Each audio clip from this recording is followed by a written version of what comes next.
Por la invitación. Muy bien. Acá media complicada con la voz, pero muy bien, como Bueno, todos. En tu libro recogés 10 casos, Sí. entre ellos, 9 hombres y una mujer, Exacto. muchos de ellos de otros países, pero además sos una también conocedora obviamente del ámbito uruguayo, y quería empezar con el caso del triple homicidio, Sí. homicidio serial en realidad, Sí. que en junio ahora acaba de hacer su último crimen. Sí, que y confesó los tres. Que confesó los tres y que fue entregado por su madre, Sí, incluso. sí. Para hacer un poco el análisis de este hombre, que me pareció interesante, tú has dicho que al uruguayo nos cuesta ver como que tenemos asesinos seriales, Sí. ¿no? Ese sería el segundo en los últimos años, digamos, después Sí. de Goncalves. ¿Qué puedes decir de este perfil de este muchacho? Actualmente, en el ámbito de la perfilación criminal, desde el punto de vista científico, se definen como sujetos que tienen una redición frente a la comisión criminal. Ese es el nombre científico específico que se le da. Ya no se habla más del nombre asesino en serie, que en realidad fue una designación muy antigua de 1978, que de hecho fue primero acuñada en la URSS y después pasó a Norteamérica a ser instalada.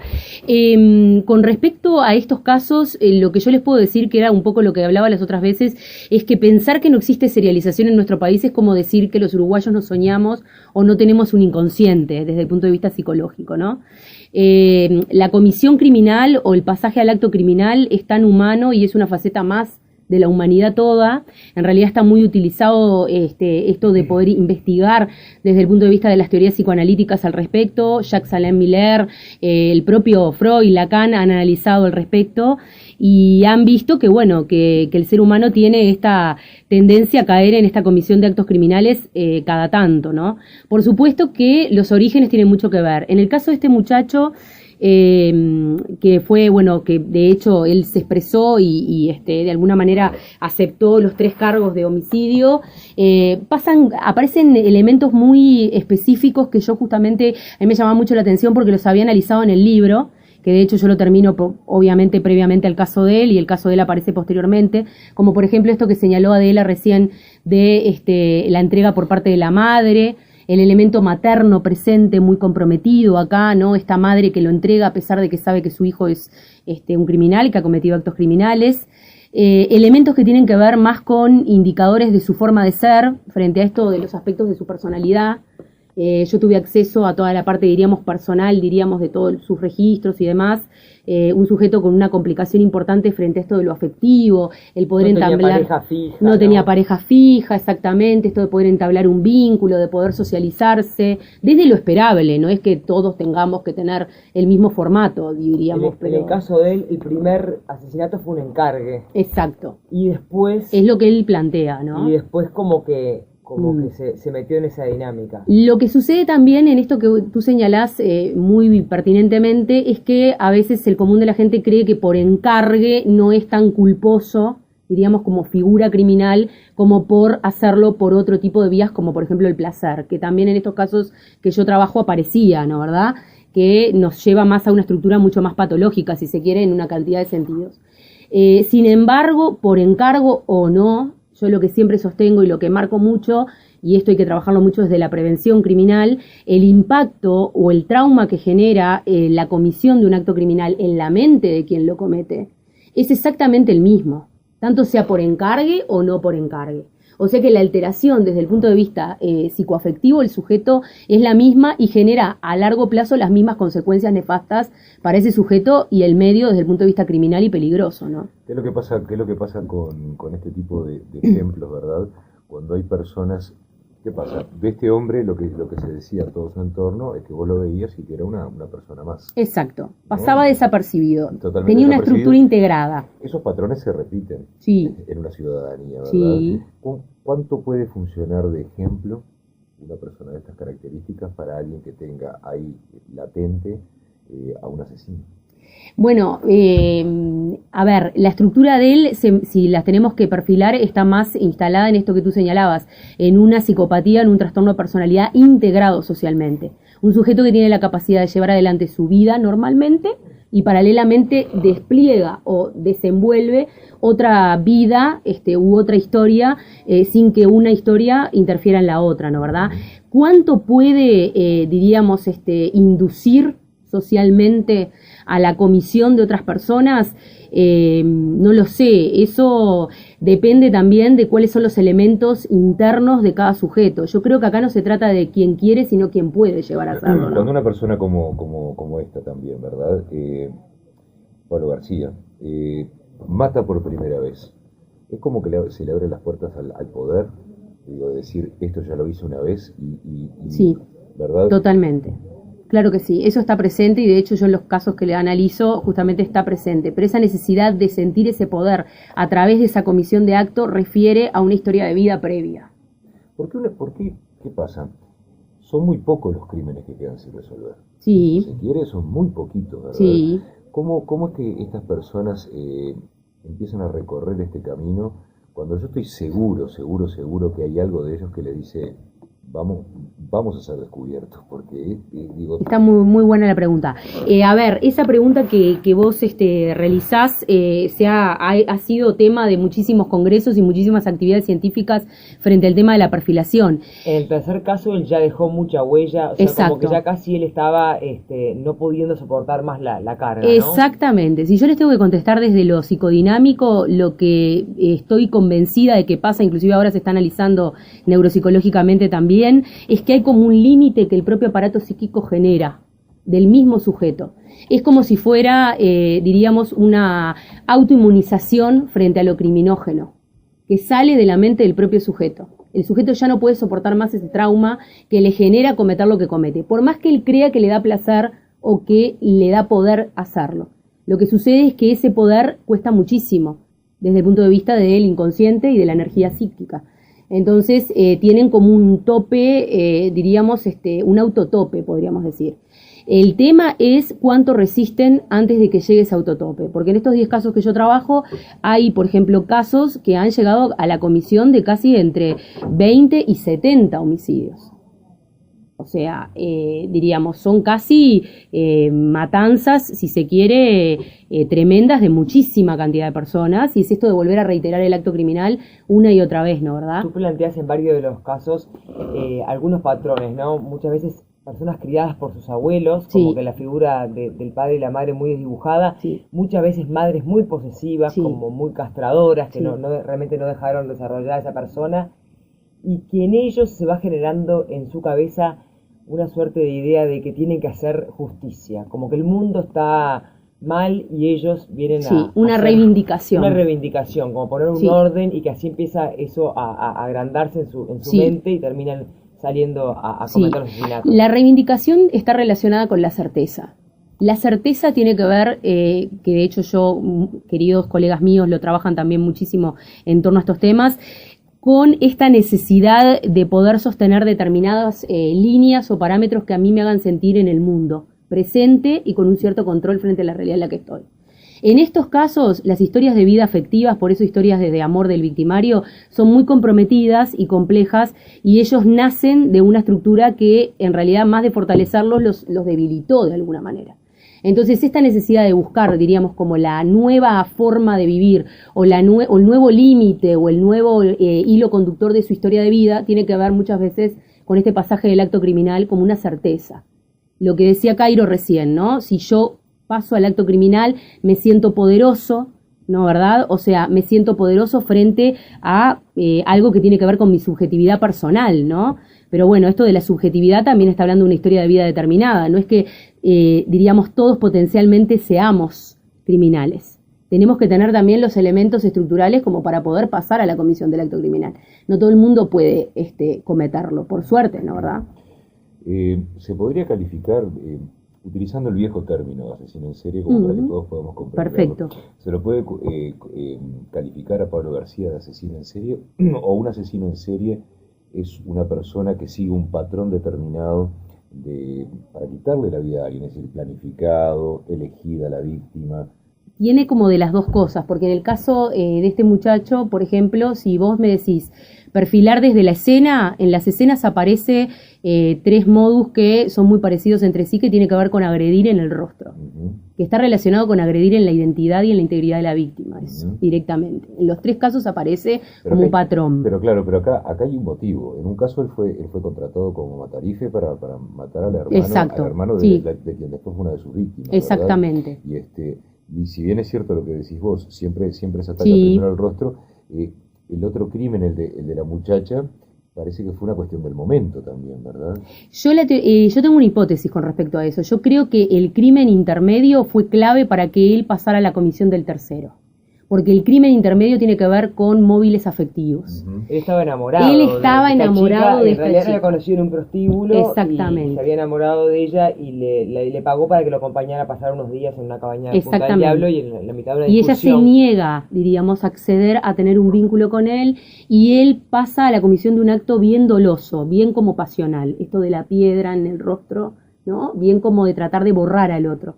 Aparece como ese patrón de comportamiento. Entiendo lo que me decís, porque lo que me decís es que él inicia su proceso criminal o carrera criminal siendo pago, diríamos. Pero eso, desde el punto de vista más puro, no quita que no esté presente la necesidad de reeditar de vuelta al acto, porque en el segundo caso a él no le paga nadie. ¿Se sabe cuáles eran las drogas que consumía este hombre? ¿Que se habla de consumo de drogas? Sí, incluso el padre negó que esto fuera, que su hijo lo haya hecho. Él dijo que las muertes las provocó la droga, ¿no? Bueno, porque ahí también entramos en otro terreno. Nosotros vamos a tener del padre, pero lo que dice Cayo está bueno, es ver si drogas que pueden haber alterado los procesos aún psicoactivos. Más su conciencia, ¿no? Y principalmente entramos en otro terreno complejo que tiene que ver con esto de lo legal cuando hablamos de psicosis adictivas. Comportamientos más propios del psicótico en un momento de, diríamos, carga emocional muy grande, como puede ser el homicidio, donde aparece presente esto de las sustancias que también de alguna manera te estructura una mente que vos capaz que diariamente no tenés, pero en el momento aparece como todo eso, diríamos, hacia afuera, ¿no? Expuesto en lo externo.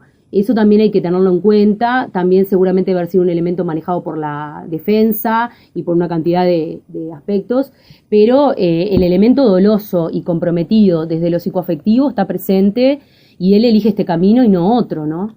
Estamos conversando con la licenciada Adriana Savio, psicóloga perfiladora criminal, especializada en ciencias forenses. Vamos a una pausa y seguimos. Bueno, gracias. Estamos con Adriana Savio, psicóloga especializada en criminología, que va a dejar un libro para regalar para los oyentes que escriban al 6900 libro para ganarse Yo Nací Muerto, donde hace perfiles de 10 asesinos seriales. Algunos de ustedes los conocen, Charles Mason, Ed Gein, Kemper, cantidad de famosos de estos que digamos son medio famosos, y incluso vas a querer contactarlos, estás tramitando entrevistarte con los propios protagonistas, por ejemplo, en Estados Unidos. Sí, suena como muy fuerte, pero sí, ya empecé a hacer los enlaces, por ejemplo, con el caso Mason, que es un caso que me interesa especialmente, que yo trabajo, de hecho, por sus antecedentes familiares, ¿no? O sea, su madre cuando él nace no lo quiere concebir, no lo aborta, pero tiene la maravillosa idea, entre comillas, de ponerle el nombre del sin nombre Maddox, que en inglés es The No Name Maddox.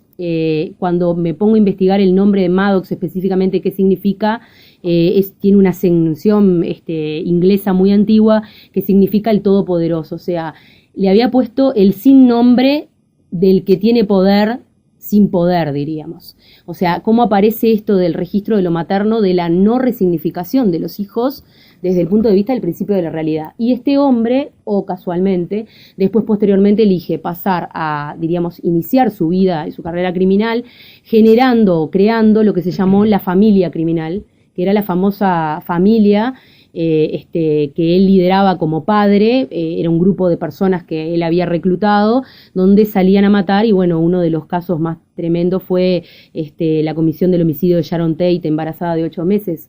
También eligen a una víctima, la cual estaba embarazada, con un proceso de gestación ya terminando, y cometen una matanza muy compleja.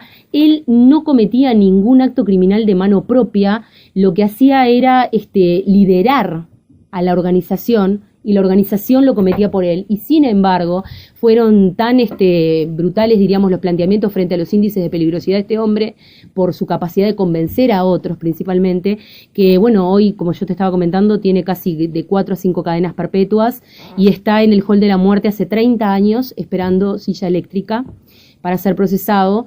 Es un caso muy especial, la jurisdicción norteamericana es distinta a la nuestra, no procesa por comisión, sino que procesa también por intencionalidad. En este caso, él está procesado por intención criminal, y bueno, y yo estaba haciendo los enlaces para poder tener un vínculo que me parece muy interesante. Creo que la base está en el discurso. En el libro se van a encontrar también muchos planteamientos de sus propios discursos personales, de qué es lo que ellos hablan, de qué hablan, qué eligen y cómo eligen decirlo. Me parece que ahí hay que encontrarle la vuelta a estas mentes para poder empezar después a trabajar en prevención criminal posteriormente, ¿no?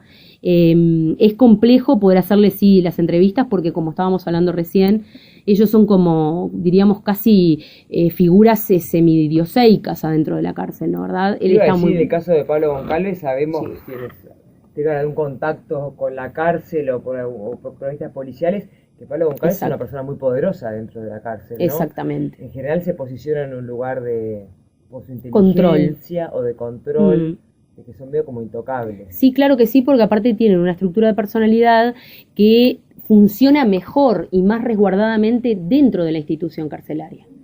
De hecho, es el gran problema. En la presentación que nosotros hicimos, estuvo un fiscal de la Nación que justamente se cuestionaba, bueno, cómo trabajar con este tipo de personalidades, porque funcionan positivamente dentro de las instituciones carcelarias. Y cuando salen, la revisión muchas veces es inminente, porque vuelven al pasaje al acto.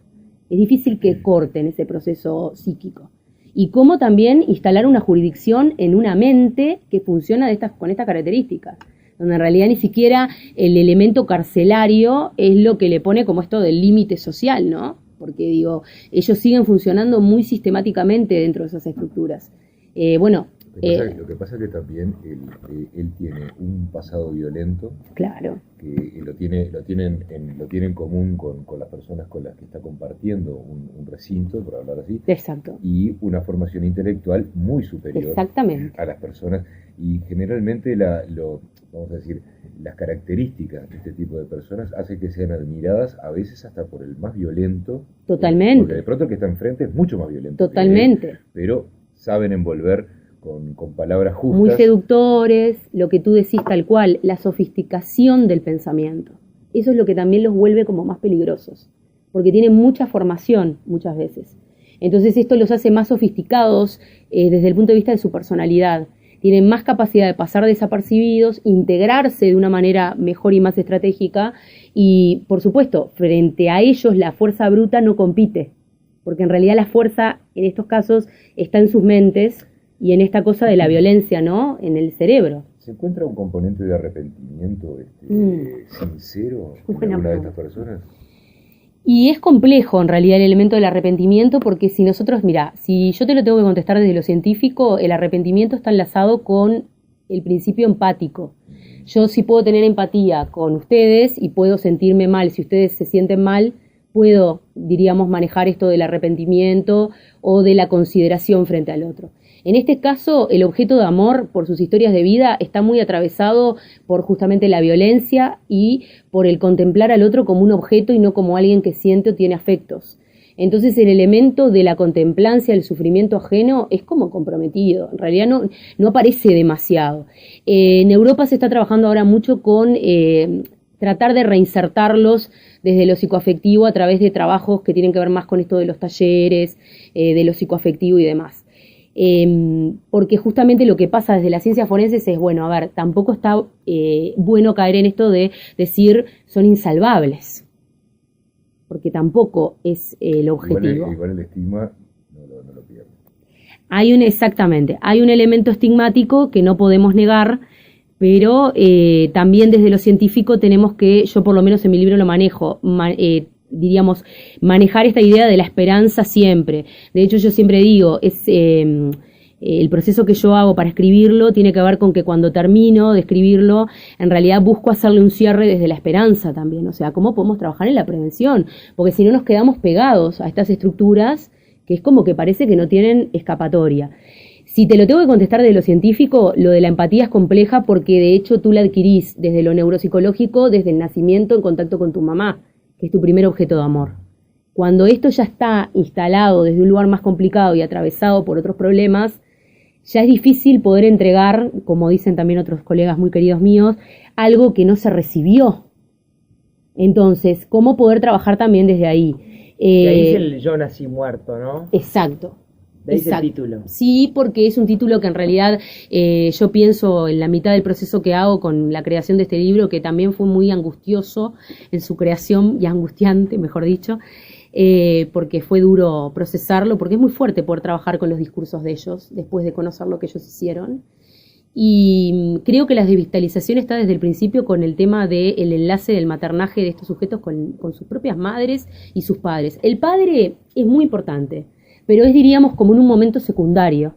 Primero está la mamá, porque de hecho la mamá es la primera que socializa en la vida y es la primera que nos hace sentir que podemos querer a otro como ella nos quiso y podemos ser queridos también de la misma manera. ¿Se encuentra ¿no? un patrón de relación con la madre que se repite? Sí, en los 10 casos que yo analizo aparece ese patrón y aparece lo que Adela señalaba hace un rato, justamente relacionado con estos abuelos que aparecen en las historias de vida criándolos como si fueran los padres. De hecho, aparecen historias, que hay 3 en el libro, de las 10 elegidas, que ellos se enteran posteriormente que no eran hijos de sus abuelos, sino de sus hermanos, o de lo que ellos creían que habían sido sus hermanos mayores. Claro. O sea, sus propios abuelos habían escondido a sus papás, ¿no, verdad? Por supuesto que, vuelvo a repetir, no es una apología, diríamos, de los actos que cometen después, pero sí es un estudio de investigación instalado desde un lugar muy horizontal y narrativo para poder entender, bueno, a ver, ¿por qué llegan a cometer los actos que cometen? ¿No, verdad? Adriana, felicitaciones por el libro, gracias por regalarlo para los oyentes. Gracias. Al 6900 escriban libros si quieren ganarse Yo Nací Muerto, este libro que ya acaba de presentarse porque es un éxito de ventas. Asesinos en serie, historias de amor del victimario, perfilación criminal y estudio de casos. Muchas gracias por haber venido. Gracias a ustedes y un placer estar acá y muchísimas gracias por la invitación. Gracias.